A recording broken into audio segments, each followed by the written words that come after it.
Tapi oleh kerana kita buta mata hati, oleh kerana kita ni terhijab mata kita lagi, masih tidak dapat melihat dunia itu dengan mata hati kita, maka kita terpedaya dengan dunia. Moga Allah Taala berikan kita ni kekuatan untuk terus terjerumus tenggelam di dalam cinta dunia. Assalamualaikum warahmatullahi wabarakatuh. Alhamdulillahi nahmaduhu wa nasta'inuhu wa nastaghfiruh wa nu'minu bihi wa natawakkalu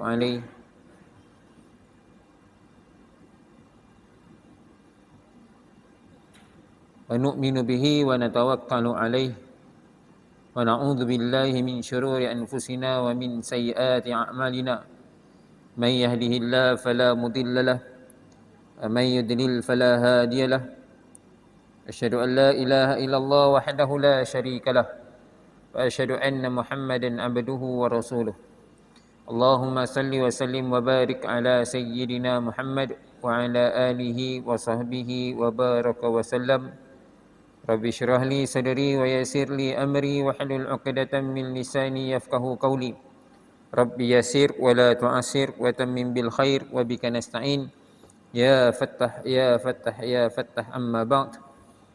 Alhamdulillah, tuan-tuan, puan-puan, muslimin, muslimat yang dirahmati Allah. Pertama sekali dan selamanya, mari kita ucapkan syukur kita kepada Allah kerana Allah Subhanahu wa taala masih lagi kekalkan kita di atas nikmat dan rahmat-Nya. Allah Subhanahu wa taala masih lagi berikan kita taufik dan hidayat. Dapat lagi kita terus beriman, beramal, menunaikan perintah-perintah-Nya, mengikut sunnah jalan petunjuk yang telah ditunjukkan oleh baginda Nabi sallallahu alaihi wasallam. Moga-moga dengan kita terus menerus menjalankan perintah Allah, mentaati segala suruhan Dia, menjauhi segala larangan Dia, mencontohi kehidupan baginda Nabi sallallahu alaihi wasallam, maka Allah Subhanahu wa taala tambahkan lagi nikmat-nikmat-Nya kepada kita. Allah Subhanahu wa taala permudahkan urusan kita. Allah Subhanahu wa taala angkat kesusahan kita. Lebih-lebih lagi dalam kita berhadapan dengan pelbagai cabaran yang ada pada masa kini. Tuan-tuan, puan-puan, muslimin, muslimat yang dirahmati Allah Subhanahu wa taala. Insya-Allah pagi ini kita akan sambung kitab pengajian kita. Kitab Minhajul Abidin, Jalan Para Abid, karangan susunan daripada Imam Al-Ghazali rahimahullah taala. Kita masih lagi menceritakan akabah penghalang kepada ibadat, iaitu dunia dan sisi-isinya. Antara yang menghalang seseorang itu daripada beribadat adalah kerana apa? Kerana ada cinta dunia, ada keinginan kepada dunia. Maka tuan-tuan dan puan-puan yang dirahmati Allah Taala, dalam bab ini Imam Ghazali rahimahullah taala menegaskan, menerangkan, menekankan kepada kita bagaimana untuk kita berzuhud daripada dunia. Dan yang baru ni tuan-tuan dan puan-puan yang dirahmati Allah Taala, Imam Ghazali bawakan dua contoh bagaimana orang-orang yang ada mata hati, mereka menjauhkan diri dia daripada dunia. Imam Ghazali perumpamakan dunia ni sebagai perolehan dunia ni sebagai macam mana hasil makanan yang diletakkan racun. Ada orang yang nampak racun itu diletakkan, ada orang yang tak nampak. Orang yang nampak racun itu diletakkan, maka dia akan menjauhi daripada makanan tersebut. Dia akan elak daripada makan. Dia akan jauh, dia akan tidak akan mahu makan langsung. Dan orang yang tidak tahu, dia akan nak makan, melihat keenakan, melihat ke bau rupa dia, maka dia akan usaha untuk makan. Ini perumpamaan orang yang ada mata hati, yang mana mereka akan cuba jauhkan diri mereka daripada dunia. Bila Allah Ta'ala bukakan hijab daripada hati mereka, nampak bagaimana kerosakan dunia ni, maka mereka akan usahakan untuk mereka ni menjauhkan diri daripada dunia. Satu keadaan lagi, contoh yang hampir sama. Cuma dalam makanan tersebut diletakkan, bukan diletakkan racun tetapi letakkan kotoran. Dan dia nak buat makanan, dia ludahkan dalam makanan tersebut. Dia bukan racun. Boleh nak dimakan tetapi dirasai akan merasai jijik. Kan macam kita kadang-kadang ada video-video yang viral. Pergi kedai-kedai restoran sekian-sekian. Tengok-tengok ada diludahi. Kan makanan kuah ludah. Maka kita pun cop restoran-restoran yang sebegini jangan pergi. Kalau boleh jangan pergi kalau boleh. Orang yang tahu maka dia akan usahakan kalau boleh jangan pergi. Terpaksa je pergilah. Itu pun kalau boleh jangan makan makanan tu. Makan lain. Kan? Tapi kalau orang tak tahu, oh ini makanan paling sedap sekali, inilah makanan paling sedap. Gitulah juga orang yang ada mata hati, dia akan cuba seboleh mungkin untuk menjauhkan diri dia daripada dunia. Dia hanya akan ambil dunia ini sekadar perlu. Bila terpaksa. Terpaksa dia diambil. Satu, dia memang elakkan diri dia daripada dunia. Jauhkan diri dia sejauh-jauhnya daripada dunia. Yang kedua, dia akan mengelakkan diri dia. Dia akan gunakan dunia ni hanya sekadar keperluan darurat sahaja. Dua jenis orang. Ni orang yang mana Allah Subhanahu Wa Taala bukakan mata hati. Hakikatnya tuan-tuan, contoh yang sebegini, kalau kita lihat, kalau kita tahu, kita akan cuba mengusahakan dunia. Sebelum ni saya dah bagi contoh hadis perumpamaan yang diumpamakan oleh baginda Nabi sallallahu alaihi wasallam. Dunia ni bagaikan wanita tua yang dihiasi. Sekarang ni pun orang buat juga video, buat satu testimoni and nak tunjuk makeup tu bagus tak bagus. Satu orang wanita tua tuan-tuan, di makeup cantik-cantik, nampak macam muda. Tapi bila hilang makeup dia nampak tua rupanya. Kan? Dunia ni bagaikan wanita tua yang sebegitu. Tetapi yang telah dihiasi sehingga kan nampak tarikan dia. Tapi hakikatnya dia telah luput tarikh. Gitulah keadaan dunia.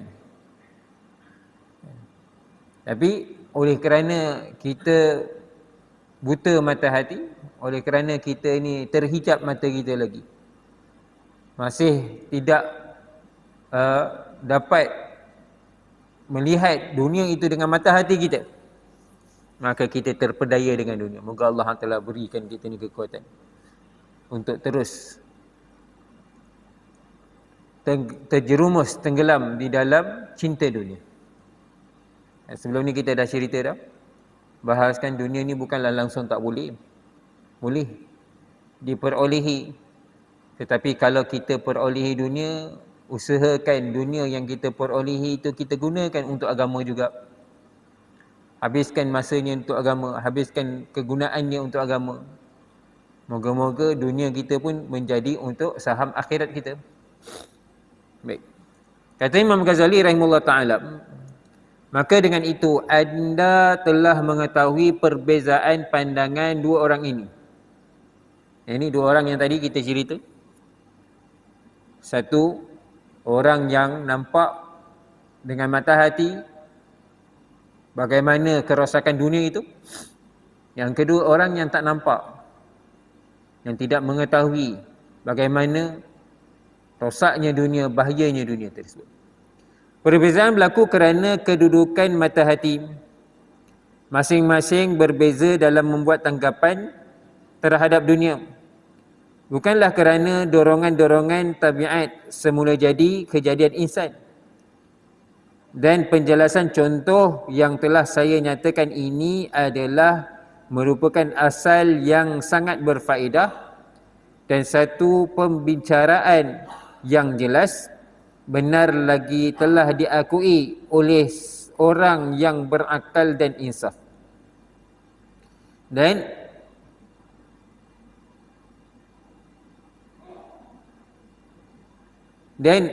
Allah Subhanahu Wa Taala jua pemberi hidayat dan taufik dengan limpah kurniaannya. Berlaku perbezaan ni adalah dilihat daripada orang yang Allah Ta'ala berikan mata hati. Dia akan rasa jijik, dia akan rasa menjauhkan diri dia daripada dunia seboleh-boleh dia.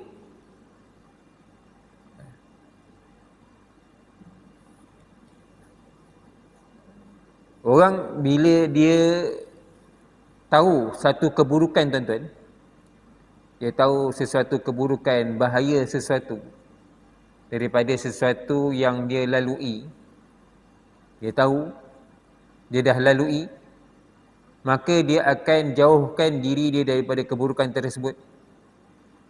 Fobia, dia kata.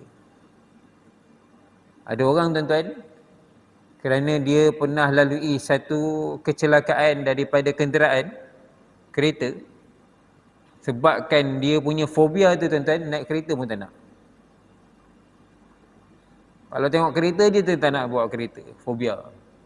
Sebab apa? Dia tahu kecelakaan tu, dia rasa takut dengan kecelakaan tersebut.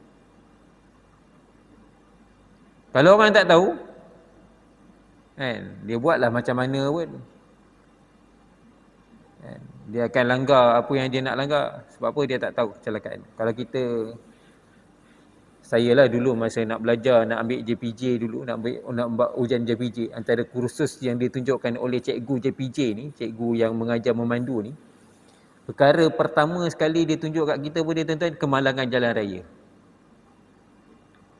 Perkara pertama sekali dia tunjuk kat kita, kemalangan jalan raya. Ni kemalangan lu, macam ini.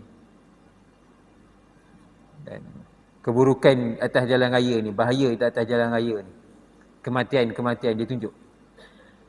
Kemudian baru dia ajar kita macam mana nak bawa dengan kenderaan dengan penuh undang-undang.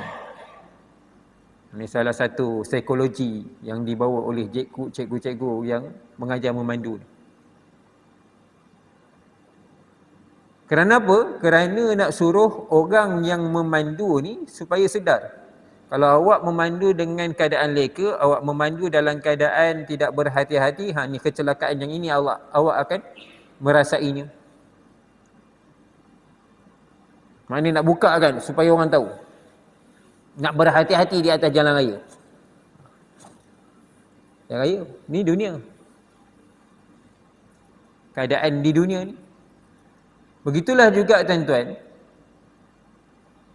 untuk kita ketahui akan keburukan dunia ni, sepatutnya kita kena tahu apa keburukan dia. Perlu tahu. Itu sebabnya dalam ilmu sufi ni, tuan-tuan, ilmu tasawuf ni, satu istilah dia kata mati sebelum mati. Mati sebelum mati. Kerana apa? Kerana orang yang mati sahaja dia akan tahu keburukan dunia ni. Mati sebelum mati, maksudnya dia akan tinggalkan habis-habisan dunia ni. Dia tengok macam mana keadaan dunia. Dia meninggal dunia. Kan? Bila satu orang tu mati, maknanya dia meninggalkan dunia. Meninggalkan dunia, pergi ke alam fana. Itu sebabnya, tuan-tuan, kaedah dalam ilmu tasawuf ni, dia perlu tinggalkan dunia sementara waktu untuk dia memahami apakah hakikat ibadat itu. Dan orang yang dapat mengasai perasaan ni, tuan-tuan, perempuan yang dirahmati Allah Subhanahu Wa Taala, dia akan tahu betapa buruknya dunia ni. Betapa bahayanya dunia ni. Betapa, tuan-tuan, perempuan muslimin yang dirahmati Allah, dunia ni akan membawa kepada penghalang dia daripada beribadat kepada Allah Subhanahu Wa Taala. Cuma kita bila tidak faham, kita kata apalah dia ni. Dunia ni kan perlu. Dunia ni kena. Kan? Macam-macam. Bila orang tidak tahu, kan, dalam satu pepatah bahasa Arab disebut an-nasu a'da'un lima jahilu. Lebih kurang pepatah Arab kata apa dia? Manusia ni akan memusuhi perkara yang mereka tidak tahu. Bila satu orang kita tidak tahu akan keburukan dunia, orang bila kita lihat orang yang meninggalkan dunia, kita kata apalah dia ni. Dunia ni perlu. Sedangkan kita yang tak tahu dunia ni bahaya. Dunia ni bahaya. Maka tuan-tuan dan puan yang dirahmati Allah Subhanahu Wa Taala, perkara ni perlukan mujahadah. Susah payah. Ada ilmu. Ulama-ulama yang terbuka mata hati ni tuan-tuan, antara faktor utama dia kerana taufik, limpah kurniaan daripada Allah. Yang itu faktor utamalah, Allah Taala yang beri taufik. Maka perkara yang pertama sekali yang kita nak adalah kita kena berdoa pada Allah. Mohon pada Allah Subhanahu Wa Taala supaya Allah Taala bukakan mata hati kita untuk kita berjaga-jaga daripada dunia ni. Perkara pertama.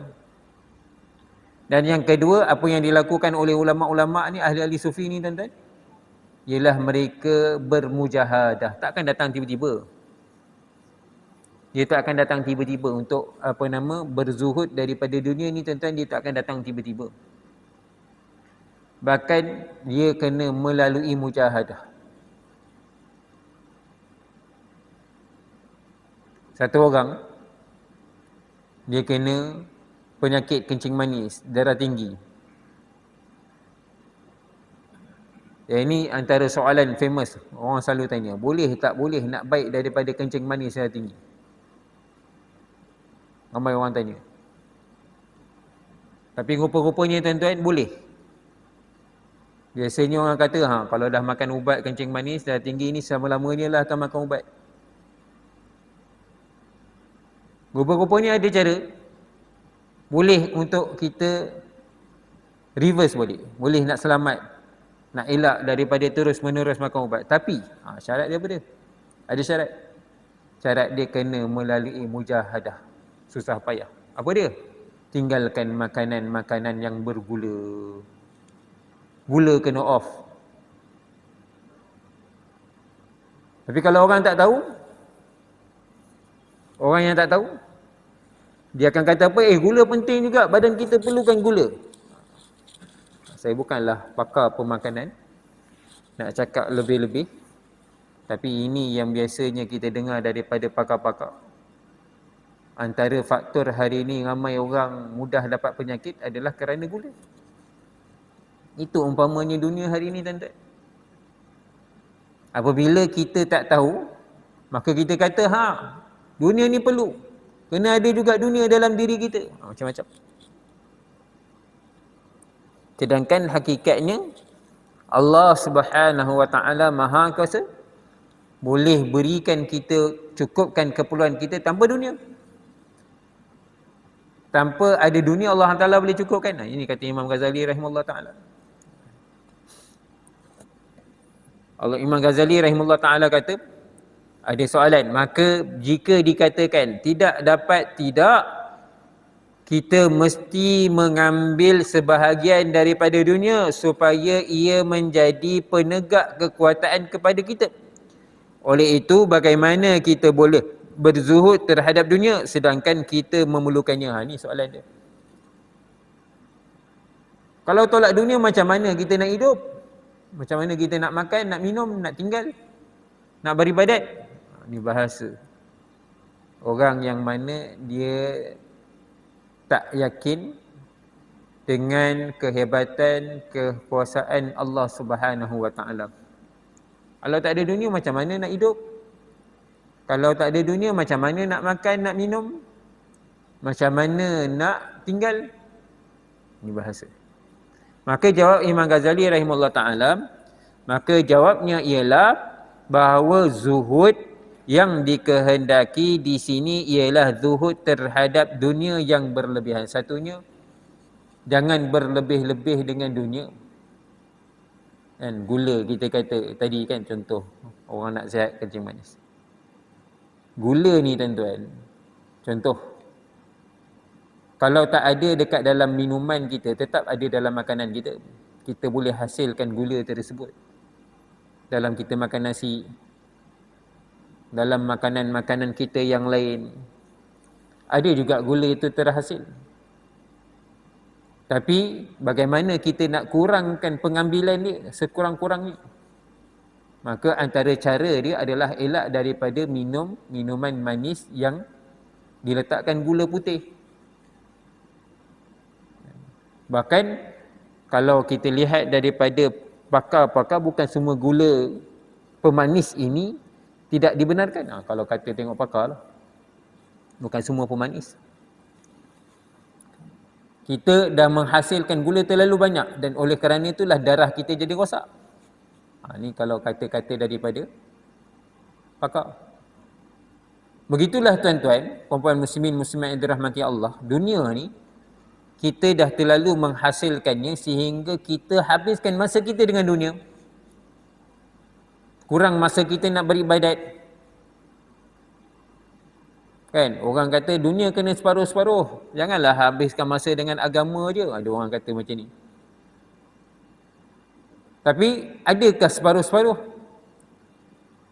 Hari ni untuk dunia kita tuan-tuan, sekurang-kurangnya kita akan bagi masa 8 jam kena kerja kan.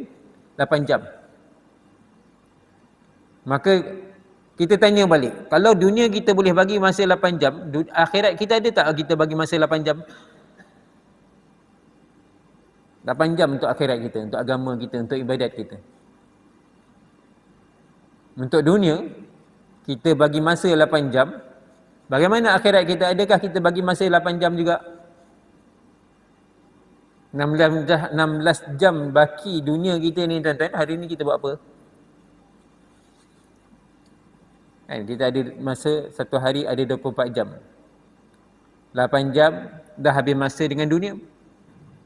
6 jam bagi masa untuk tidur, rehat, tidur malam. 6 jam. Baki lagi 10 jam. Buat apa? 10 jam lagi kita buat apa? Kat mana kita habiskan 10 jam lagi? Kan? Kalau kita kata kita utamakan kita beribadat, bagi masa untuk Allah, untuk agama, untuk akhirat, mana pergi masa tu? Hari ini kita bagi masa lebih kepada dunia kita. Moga Allah Ta'ala ampunkan kita. Moga Allah Ta'ala ampunkan kita. Ini maksud ulama paling rendah. Mana tahap paling rendah? Maksud zuhud ini ialah tidak melebihkan dunia daripada ibadat. Tidak melebih-lebihkan dunia daripada keperluan. Hanya gunakan dunia ni, usahakan dunia untuk keperluan. Tak salah kita bagi masa 8 jam, tak ada salah pun.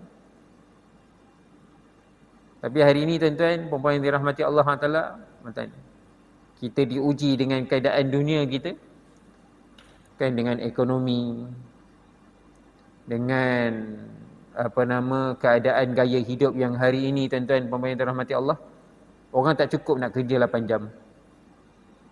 Dah kerja dah 8 jam, dia sambung lagi bawa Grab, bawa Maxim, bawa Foodpanda. Kerana apa? Kerana dunia yang diperolehi ni tak cukup. Moga Allah Ta'ala ampunkan kita. Moga Allah Ta'ala ampunkan kita. Ini yang dikatakan dunia kita dah lebih. Dah lebih, terlebih daripada apa yang sepatutnya. Dimaksudkan, maka yang dimaksudkan dengan penegak dan penguat itu ialah yang membolehkan anda beribadat kepada Allah dan bukanlah dimaksudkan semata-mata untuk makan dan minum dan berlazat-lazat. Dan ingatlah bahawa Allah Subhanahu wa Ta'ala itu yang maha kuasa. Jika dia mengkehendaki mendirikan kekuatan tubuh badan hambanya dengan sesuatu dan dengan sebab seperti makan minum, maka dia dirikan dengan sesuatu dan sebab. Satunya tuan-tuan, Allah SWT Maha Kuasa. Satu, keadaan umum. Keadaan umum, kebiasaannya tuan-tuan puan-puan yang dirahmati Allah Subhanahu Wa Taala, satu orang itu dapat kekuatan adalah dengan makan dan minum. Makan dan minum. Allah Ta'ala jadikan itu perkara biasa secara umum. Orang dapat kekuatan nak beramal, beribadat kerana apa? Kerana makan dan minum. Kena cukup makan, kena cukup minum. Tapi tuan-tuan puan-puan yang dirahmati Allah Subhanahu Wa Taala, bukan makan yang berlebihan ataupun minum yang berlebihan. Bukan makan yang berlebihan ataupun minum air yang berlebihan yang boleh menguatkan badan kita. Dan kita tengok dalam bulan puasa. Biasanya bulan puasa lah senang nak tengok. Bulan-bulan lain boleh juga nak tengok, tapi kurang nampak sikit dia punya contoh perumpamaan. Bulan puasa tuan-tuan, bila kita buka puasa, kan kadang-kadang kita terlalu nak ikut nafsu kita. Ini nak makan, itu nak makan, ni sedap, ni semua sedap. Kita pun bila buka puasa pun kita makan, sungguh-sungguh makan. Air pun kita minum sebanyak-banyaknya. Air sejuk pula tu. Air sejuk. Air batu. Air yang bergas lagi pula. Kita makan sungguh-sungguh, kita minum sungguh-sungguh. Nak bagi cukup tenaga kita kata. Tapi akhirnya apa jadi tuan-tuan? Lepas makan, terlentang. Tak boleh nak bangun. Kan? Tak boleh nak solat, tak boleh nak beribadat, tak boleh nak selesaikan tarawih. Nak tarawih, penat badan. Tak mampu dah. Kenapa? Penat lah. Kenyang sangat dia kata. Ini dah terlebih makan. Makan yang diperlukan bukanlah berlebih-lebihan. Ada orang tuan-tuan, puan-puan yang dirahmati Allah Taala, bahkan kebanyakan dia makan yang sedikit, makan yang cukup, minum yang cukup, maka Allah Taala berikan dia kekuatan untuk beramal. Kadang-kadang orang tanya balik, macam mana ni tak makan pun. Padahal dia makan juga, sikit lah makan. Minum juga, minum air lebih sikit, lebih lah sikit, tak berlebihan. Allah Taala berikan kekuatan untuk beramal. Satu keadaan. Ada juga yang mana Allah Subhanahu Wa Taala dirikan dengan sesuatu, dan demikian juga jika Allah Ta'ala mengkehendaki mendirikannya dengan tidak bersebab, nescaya dia mendirikannya dengan tidak bersebab, seperti yang berlaku kepada para malaikat alaihimussalam. Mereka tidak makan dan minum. Boleh juga. Allah Subhanahu Wa Ta'ala Maha Kuasa. Allah Ta'ala mampu melakukan sesuatu itu bersebab, dan Allah Subhanahu Wa Ta'ala Maha Kuasa juga melakukan sesuatu itu tanpa sebab. Seseorang dapat kekuatan nak beramal, beribadat tanpa sebab makan dan minum pun dia dapat kekuatan untuk beramal, beribadat. Tanpa sebab makan dan minum. Allah Ta'ala Maha Kuasa. Maha Kaya. Bahkan tuan-tuan puan-puan yang dirahmati Allah, macam saya kata tadi, kan kadang-kadang ada orang makan dia kurang, tapi kekuatan dia beribadat lebih hebat lagi. Dia boleh beramal, dia boleh nak jaga amal lebih daripada orang yang makan lebih lagi. Orang pun boleh, macam mana ni, dia tak makan tapi dia boleh jaga ibadat kuat. Kerana apa? Kerana Allah Subhanahu Wa Ta'ala yang berikan kekuatan tersebut. Itu saya kata, orang yang mana yang hanya berharap kepada dunia, dia kata kalau tak ada dunia macam mana? Sebenarnya tuan-tuan, orang yang macam ini, kenyataan yang sebegini adalah mereka yang tidak yakin dengan Allah. Orang yang keluarkan kenyataan yang macam ini adalah orang yang tidak yakin dengan Allah Subhanahu Wa Ta'ala. Na'udzubillah min zalik. Dan dikuatiri tuan-tuan, dia boleh kepada peringkat syirik. Bahaya. Syirik khafi. Syirik khafi ni tuan-tuan, dia tak sedar, dia sedang menganggap bahawasanya ada sesuatu kuasa yang mampu untuk membantunya selain daripada Allah. Moga Allah Ta'ala ampunkan kita. Syirik jali ni tuan-tuan, jelas-jelas dia menyembah selain daripada Allah. Syirik jali, syirik yang jelas. Syirik khafi ni tuan-tuan, puan-puan yang dirahmati Allah Ta'ala, ialah dia mengasai, dia sembah Allah, tapi dalam masa yang sama dia rasa ada sesuatu yang boleh membantu dia, boleh memberikan dia sesuatu kesempurnaan, keperluan dia selain daripada Allah. Dan ini kebanyakan kita orang Islam telah lalui tanpa sedar. Kalau tak ada dunia macam mana nak hidup? Ini kenyataan yang bahaya. Kalau tak makan macam mana nak makan, nak sihat badan? Kalau tak makan ubat. Ini kenyataan yang kita kena betulkan. kita kena berhati-hati. Kena betulkan keyakinan kita yang bahawasanya segala sesuatu yang berlaku pada kita adalah ketentuan kehendak daripada Allah. Dunia ni adalah ikhtiar kita, hanya sekadar ikhtiar.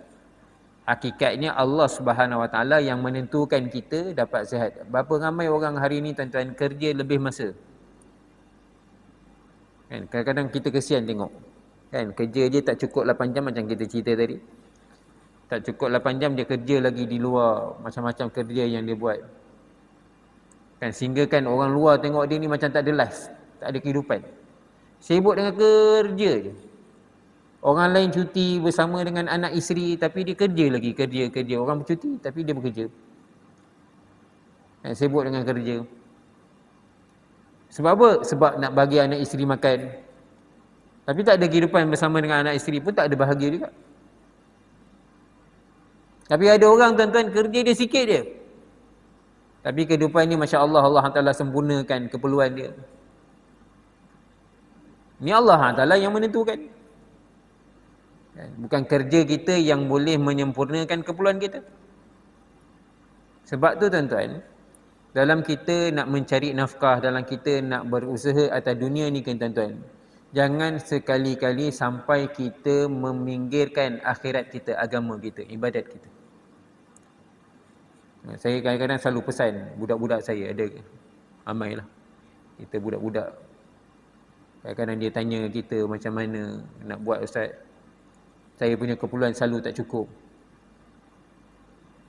Antara perkara yang selalu saya tanya balik, macam mana solat? Bila waktu solat datang tak solat? Pergi tak jaga solat? Nanti kan dia teragak-agak. Macam mana keperluan dunia kita nak sempurna, keperluan badan kita nak sempurna, kalau perintah Allah Subhanahu Wa Taala yang nombor 1 tu pun kita tak dapat sempurnakan? Sedangkan Allah Ta'ala dah janji dengan orang yang jaga solat, Allah SWT akan murahkan rezeki dia. Orang yang jaga solat, maka Allah Subhanahu Wa Taala akan murahkan rezeki dia. Murah rezeki macam mana? Rezeki itu mudah untuk didapati, bukan susah untuk dia dapati. Tapi oleh kerana kita tertipu dengan dunia hari ini tuan-tuan, maka kita anggap macam solat tu buang masa untuk kita. Nauzubillah min zalik. Maka Allah Ta'ala ampunkan kita. Maka tuan-tuan pemain yang dirahmati Allah Subhanahu Wa Taala, kerana tu tuan-tuan, kan kita kena betulkan keyakinan kita, betulkan kefahaman kita. Bahawasanya dengan kita jaga perintah Allah, kita jaga sunnah Nabi SAW dalam kehidupan kita, Allah SWT akan sempurnakan kehidupan kita. Allah SWT Maha Kuasa. Allah SWT mampu melakukannya. Kemudian selanjutnya, jika Allah SWT mengkehendaki mendirikan kekuatan itu dengan sesuatu, maka dengan sesuatu itulah terhasilnya kekuatan pada diri anda tanpa ada menuntut dan mencarinya. Allah Ta'ala juga mampu. Makan minum contoh dia. Kalau Allah Ta'ala kata kamu boleh makan, kamu akan dapat kekuatan dengan makan dan minum. Ada orang tuan-tuan, dia tunggu saja Allah Ta'ala hantar makan dan minum tu. Allah Ta'ala Maha Kuasa boleh buat. Rezeki Allah Subhanahu Wa Ta'ala, Allah Ta'ala boleh buat. Kan? Allah Ta'ala yang berikan. Kan? Dengan syarat dia tidak berharap kepada orang lain. Kena faham juga. Dia tak berharap, dia hanya harap pada Allah Subhanahu Wa Taala je. Dia hanya minta pada Allah Subhanahu Wa Taala sahaja. Ya Allah, sempurnakan keperluan.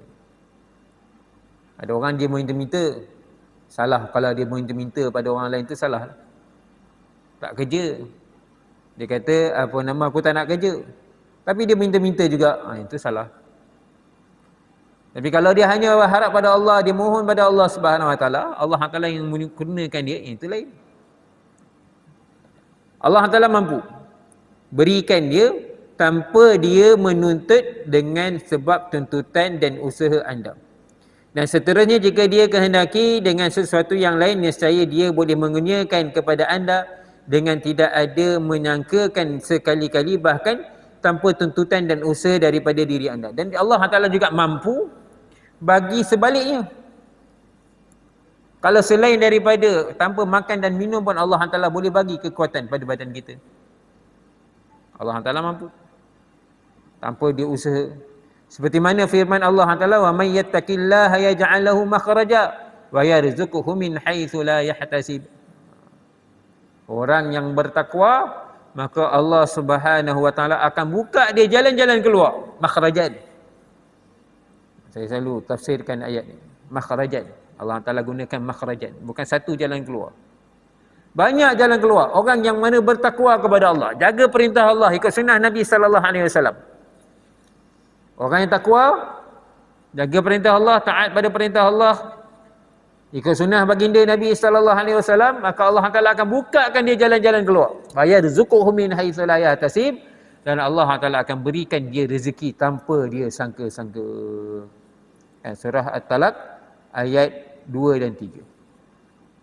Jadi tuan-tuan, puan-puan muslimin muslimat yang dirahmati Allah, ini hujung pangkal dia. Apa yang patut kita usahakan hari ini?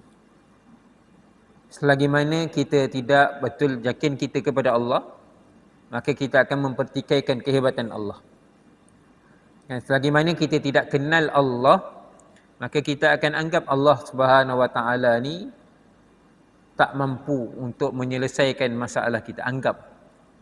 Tahu yang Allah Taala tu berkuasa, tetapi kita tak rasa macam itu. Itu bahaya. Moga Allah Taala ampunkan kita. Sebab tu tuan-tuan, kan kita perkara pertama sekali kita kena doa pada Allah Taala supaya Allah Taala berikan kita kekuatan ni, kefahaman. Kedua tuan-tuan, kena selalu ingat Allah. Zikrullah, banyak ingat Allah. Nak ingat Allah ni sama ada kita banyakkan zikir ataupun sebanyak kita banyakkan ceritakan tentang kebesaran Allah supaya masuknya kebesaran Allah dalam diri kita. Kehebatan Allah Taala tu masuk dalam diri kita. Kemudian barulah kita bertawakal.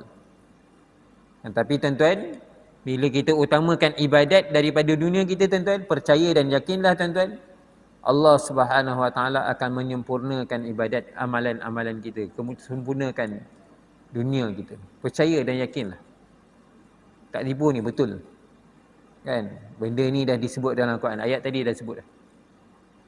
Kadang-kadang kita tak percaya, boleh ke? Boleh ke buat macam ni? Kita utamakan ibadat, kita utamakan Allah dalam kehidupan kita, boleh ke? Kadang-kadang kita yang dah biasa beramal ni pun kadang-kadang risau juga. Risau. Tapi kita benda tu kita tetap terus berharap pada Allah Subhanahu Wa Taala, maka Allah Taala tunjukkan kehebatan dia. Allah Taala sempurnakan. Macam mana kehebatan Allah Taala sempurnakan tuan-tuan?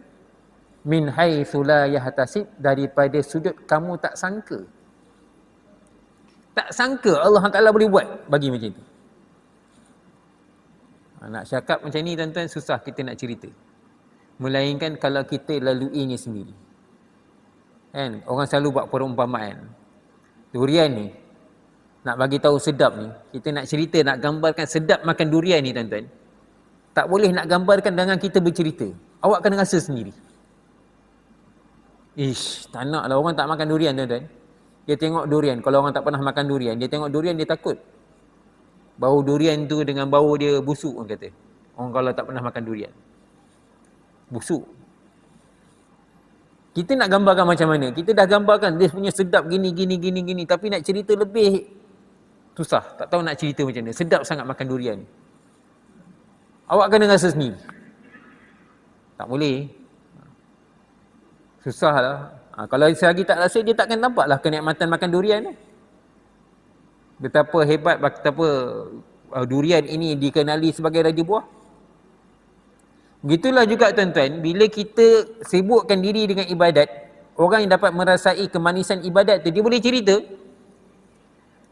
Tapi nak faham bagaimana rasa kemanisan beribadat tu, orang lain itu kena lalui sendiri. Mujahadah dalam beribadat, dia ketepikan dunia dia sibuk dengan ibadat. Maka bila dia habiskan masa dia dengan ibadat, barulah dia akan tahu betapa Allah Subhanahu Wa Taala akan menyempurnakan segala keperluan-keperluan dia. Boleh ke? Buatlah dulu. Kan hari ni kita risau, kalau saya sibuk dengan ibadat, macam mana dunia saya?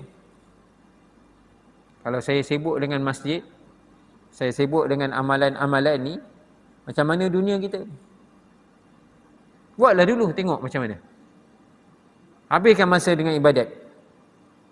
Kan? Habiskan masa dengan ibadat. Kita tengok macam mana Allah Subhanahu Wa Taala sempurnakan dunia kita. Kan? Kena buat dengan ikhlas. Bukan kerana kita nakkan harapan daripada makhluk ni, tidak.